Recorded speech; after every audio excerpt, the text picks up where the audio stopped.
Twagiye kubashimira tugarutse tuje kubabwira ibintu 10 bigomba kukwereka nimba uzapfa udakize.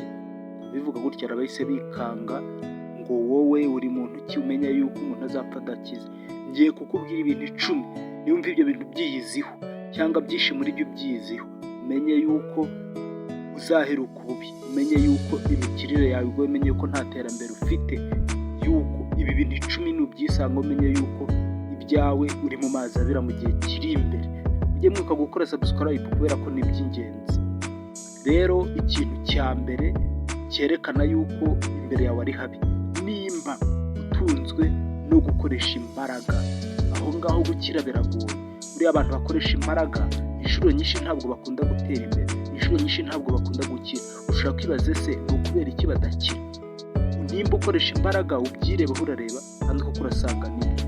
Impamvu ya mbere ituma badakira ni uko ukoresha imbaraga nyinshi cyane, imbaraga z'ubwonko, uko ukoresha imbaraga z'umubiri cyane ukabira icyuya, imbaraga z'ubwonko zigenda zitakaza umwimerere, zigenda zitakaza imbaraga, kandi ubukire kugira ngo uboneke habasha kuba imbaraga z'umubiri ndetse n'imbaraga z'ubwonko bigashyiramo ukabasha gukora ikintu cyo kwimajina ibintu by'ubukire, ibintu ugatekereza ku mafaranga cyane. Rero buriya ukoresha imbaraga cyane aho gutekereza ku mafaranga cyane, aho gutekereza uko ako kazi uri bukarangize n'uburyo uri bukavemo, mbega wumva kakurambiye. Rero gukoresha imbaraga ni kimwe mu bintu bituma utera imbere bigoye.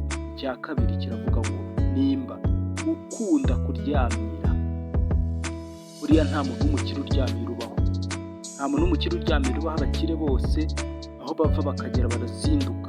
Rero nimba uzi yuko ukunda kuryamira, menya yuko gukira bigoye cyane rwose.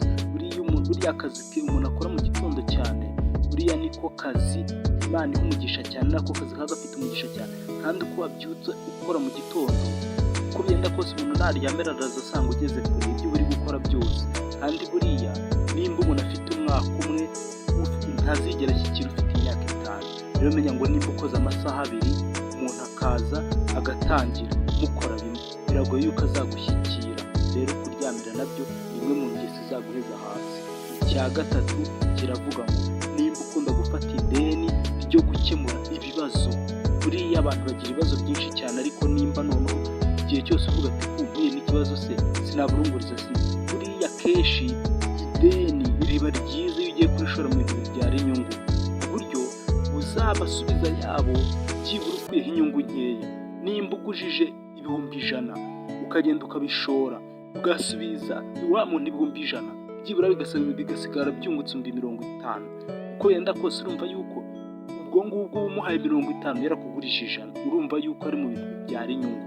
Rero nimba ufata ideni ryo gukemura ibibazo, uzaguma muri ibyo, kandi igihe uzaryishyurira nta yandi ryabyaye, uzisanga nabwo ukeneye andi mafaranga bigusigira icyuho. Rero nimba ukunda gufata ideni ryo gukemura ibibazo, aho gufata ideni ryo kuba wageraho, gufata ideni ryo kuba wayishyira ryagukura mu bibazo ushora ahantu hatandukanye, buriya nabyo bizatuma gukira bigoye cyane, gukira bizabigoye cyane. Twavuye ku cya gatatu tugiye ku cya kane. Icya kane kiravuga ngo nimba uri inyangamugayo cyane, nimba uri inyangamugayo cyane ugashaka kuba mwiza ku bantu bose, biragoye yuko uzatera imbere, kubera yuko abantu benshi barahemuka. Kandi buriya kugira ngo ubashe gukira hagomba kuzamo n'utuntu tw'utunyanga, hagomba kuzamo utuntu two kwirebaho cyane, urenze kwireba ureba ku bandi cyane. Rero nushaka kuba inyangamugayo, kandi umuntu witwa inyangamugayo ku bantu ni wa muntu nyine utagira, yaba ari umuhemukiye yaba ari utamuhemukiye, buri bantu bose bashaka kubaho umuntu mwiza. Rero iyo ngiyo nayo ni imwe mu mpamvu izatuma gutera imbere bigoye rwose. Gutera imbere bizaba bigoye nimba ushaka kuba inyangamugayo cyane imbere y'abantu bose, nta muntu n'umwe ushyizeho umupaka, nta muntu n'umwe uvuga ati ndareba ku nyungu zanjye. Ubunyangamugayo bwinshi burakenesha. Icyo cyari icya kane. N'icya gatanu kiravuga ngo nimba iyo ubonye amafaranga ubanza gukemura ibibazo mbere yo kubanza kwizigama. Ubundi nimba ubonye amafaranga banza ukuraho yo bwizigame, hasigaye nimba arapanze ngo 30% ngomba kuyazigama, nyine bari cyo uheraho, noneho ibibazo bikemuza mu yasigaye. Nimba ufashe amafaranga ugatangira gutekereza urimo ideni, ugatangira gutekereza umuntu wemereye kuguriza amafaranga, ugatangira gutekereza ku bibazo runaka bifitiye.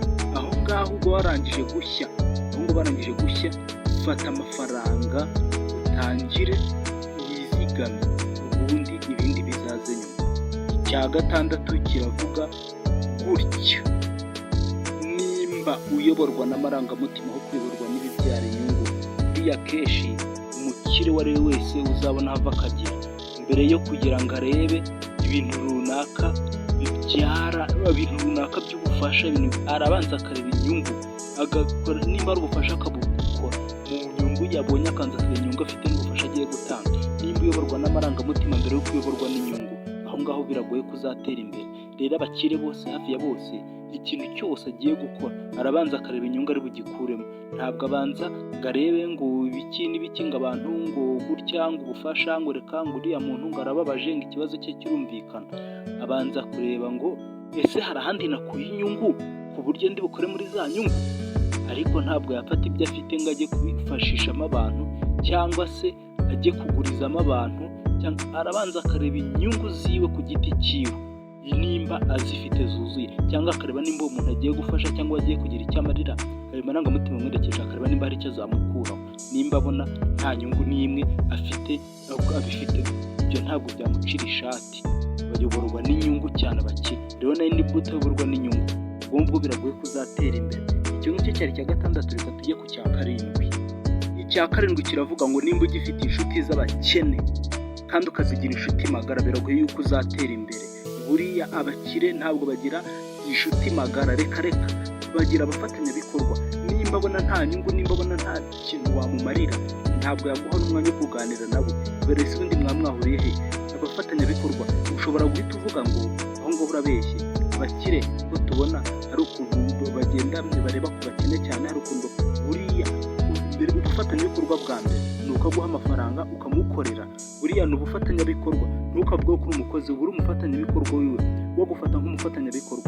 Rero nimba uri inshuti n'umuntu, nimba haciyemo amezi 5 nta nyungu uramukuraho, nta kazi arakurangira, nta bintu murakorana bibyara inyungu, nta namara kugira ibyara inyungu, aho ngo uhita umuvaho.